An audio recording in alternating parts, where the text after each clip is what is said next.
Catus, Maximus here. Figured I'd talk a little bit about these XceLite originals. These would be much earlier than the 1970s. These, I suspect, are maybe somewhere in the 1950s, maybe 1960s.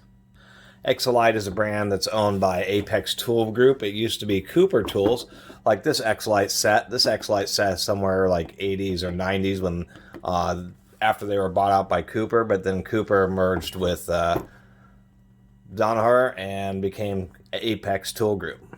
So just thought it was neat to do a little historical review of what are at least half-century old organic acetate handle nut drivers. They have this little vinyl case, which surprisingly held up pretty well. They have what they call their torque amplifier, which is just a form-fitting larger handle, and you just use that with these nut drivers and you just push them in there, and then it gives you just a little bit more force.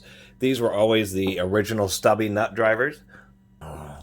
And back in the day, they actually had these UL listed. Not very many hand tools are UL listed, but I thought that was interesting. What's also interesting is these are early enough where they don't have the sizes printed on them, which is a little bit odd, I thought. Even in this little set that I picked up here, their acetate isn't perfect. As you can see, some type of chemical got on this one, really eroded away the acetate. They since did fix this in later years. Their logo moved from this over to this, and then they started putting on the sizes. And then, of course, what has remained their logo is essentially this logo here. This is what their modern logo would look like. Anyway, just a little video about these. But they were real popular for electronics repair people. You know, the reason there's so many of these sets around is because all the little fractional fasteners that were inside various electronics and appliances over the decades. And so that's why these nut drivers became so popular.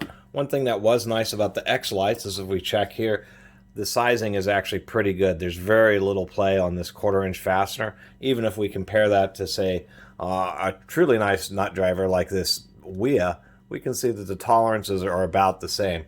As far as the length, they still are stubby. These WIAs here are really nice precision nut drivers, but they, of course, are quite long, and these are great because it'll fit into tighter spaces. One of the reasons they do have a hex on them is not only for grip, but so you can actually use a wrench on them.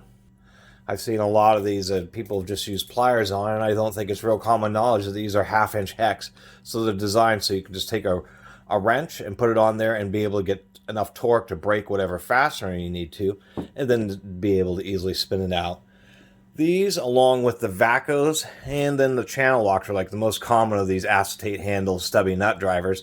Although I think the XceLites were just a little bit nicer than the Vacos, although that's debatable. The Vaco did chrome plate theirs, but they didn't have quite as good of tolerances, and the heads end up being a bit thicker than they are on these XceLites.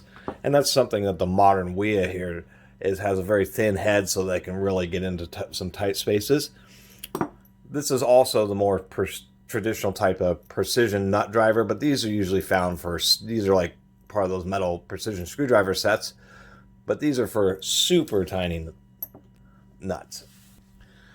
So anyway, they've just been making them basically the same way for 50, 60, 70 years. These are long shafts, so screws can go in quite far. If we measure that, they are drilled quite deep, even for stubbies, so you can certainly get off nuts that are quite far down. A lot of times ground terminals are a stud that's welded, and you have to be able to get a pretty good reach.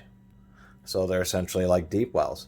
Really not a lot else to say. I just wanted to do a quick video about these vintage set of XceLites, and just wanted to show what they look like historically. And these may be even earlier. They started making these colored acetate handles back during World War II, during the 1940s. So I don't think UL was around that early. So the UL kind of helps date these, but they're certainly pretty old. But I like doing videos just to provide historical information, as well as to show people that many times if you do take halfway decent care of your tools, they really can last you your entire life, quite literally. A lot of people do take good care of their tools and want to pass them down to their children, etc. And that's kind of the great thing about tools, and why I'm so into them, is because tools are the kind of thing that stand the test of time. And if you think about it, you know, steel wrenches and this type of stuff, I mean, it will have a massive lifespan. I mean, a steel wrench, or I don't know how long the acetate will last until it breaks down, but it could be hundreds of years.